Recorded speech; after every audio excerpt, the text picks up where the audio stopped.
اعوذ باللہ من الشیطان الرجیم بسم اللہ الرحمن الرحیم بلا من کسب سیئۃ وأحاطت به خطیئته فأولئک اصحاب النار هم فیہا خالدون۔ صدق اللہ العظیم۔ سورہ البقرہ آیت نمبر 81۔ اللہ تعالیٰ فرماتا ہے آخر تمہیں دوزخ کی آگ کیوں نہ چھوئے گی؟ جو بھی بدی کمائے گا اور اپنی خطا کاری کے چکر میں پڑا رہے گا وہ دوزخی ہے اور دوزخی میں وہ ہمیشہ رہے گا۔ یعنی کہ کچھ لوگوں کا گمان یہ ہوتا ہے کہ ہم مسلمان ہیں، مسلمان کے گھر میں پیدا ہوئے ہیں، ہمارا نام عبد الرحمن ہے، عبداللہ ہے، یا ہم کوئی اور نام سے منسوب ہیں جو مسلمانوں جیسا ہے تو ہماری جنت تو پکی ہے، ہم کلمہ پڑھنے والے ہیں۔ تو یہ بہم خیالی، یہ غلط فہمی اپنے ذہن سے نکال دینا چاہیے۔ جنت یا اللہ تعالیٰ کی خوشنودی وہ نیک اور صالح اعمال کرنے سے ملتی ہے۔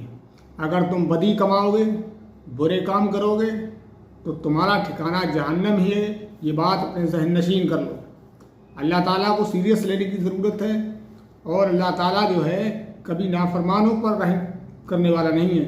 جو اللہ تعالیٰ کی نافرمانی کرتے ہیں، اللہ تعالیٰ سے بغاوت کرتے ہیں، اللہ کی حدود کو توڑتے ہیں، اللہ کے بتائے ہوئے راستے پر نہیں چلتے ہیں، تو ایسے لوگ خطا کار ہیں، گناہ گار ہیں، سزاوار ہیں، ان کو سزا ملے گی، اللہ تعالیٰ ان کو ضرور سزا دے گا۔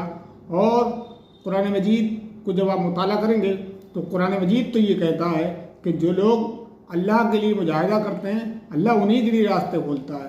والذین جاہدوا فینا لنہدینہم سبلنا، جو ہمارے لیے مجاہدہ کریں گے، محنت کریں گے، اسٹرگل کریں گے، انہی کے لیے ہم راستے کھولیں گے، انہی کے لیے آسانیاں پیدا کریں گے، انہی کے لیے جنت کے ٹھکانے ہیں۔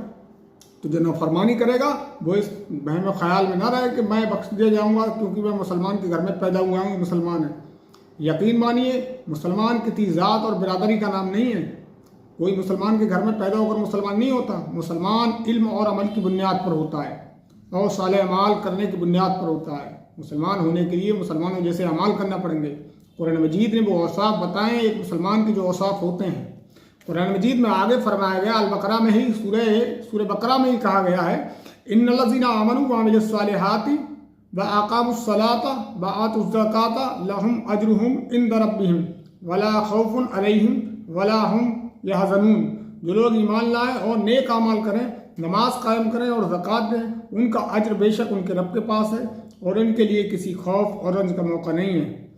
اللہ تعالیٰ نے کہا اس آیت میں فرمایا کہ جو لوگ ایمان لے آئے ان کے لیے ضروری ہے کہ وہ نیک اور صالح عمل کریں، اور نیک اور صالح عمل کرنے میں بھی سب سے پہلا عمل جو ہے وہ نماز قائم کرنا ہے، اور جو اللہ نے مال دیا ہے اس کا خرچ کرنا ہے، زکوٰۃ دینا ہے جو تم پر فرض کی گئی ہے۔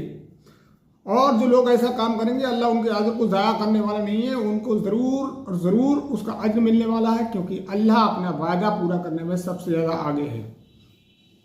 اور قرآن مجید میں ہی ایک جگہ اللہ تعالیٰ نے کہا ہے یقیناً فلاح پائی ہے ایمان لانے والوں نے، جو اپنی نماز میں خشوع اختیار کرتے ہیں، لغویات سے دور رہتے ہیں، زکوٰۃ کے طریقے پر عامل ہوتے ہیں، اور جو اپنی شرمگاہوں کی حفاظت کرتے ہیں سوائے اپنی بیویوں کے اور ان عورتوں کے جو ان کے ملک یمین میں ہیں، ان پر وہ قابل ملامت نہیں ہے۔ البتہ جو اس کے علاوہ کچھ اور چاہے وہی زیادتی کرنے والے ہیں، اور جو اپنی امانتوں اور عہد و پیمان کا پاس رکھتے ہیں اور اپنی نمازوں کی محافظت کرتے ہیں، یہی وہ وارث ہیں جو میراث میں فردوس پائیں گے اور اس میں ہمیشہ رہیں گے۔ یہ اللہ تعالیٰ نے ان مومنین کی صفات بتائی ہیں کہ وہ لوگ ایسے ہوتے ہیں، وہ اپنی نمازوں میں خشوع اور خضوع اختیار کرتے ہیں، جو اللہ مال دیتا ہے اس کو خرچ کرتے ہیں اور اپنی شرمگاہوں کی حفاظت کرتے ہیں۔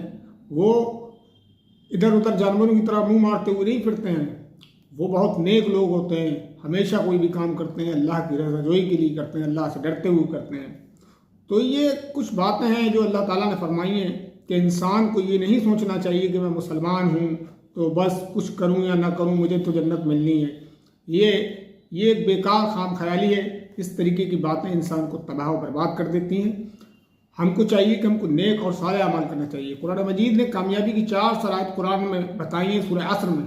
فرمایا والعصر ان الانسان لفی خسر الا الذین آمنوا وعملوا الصالحات وتواصوا بالحق وتواصوا بالصبر۔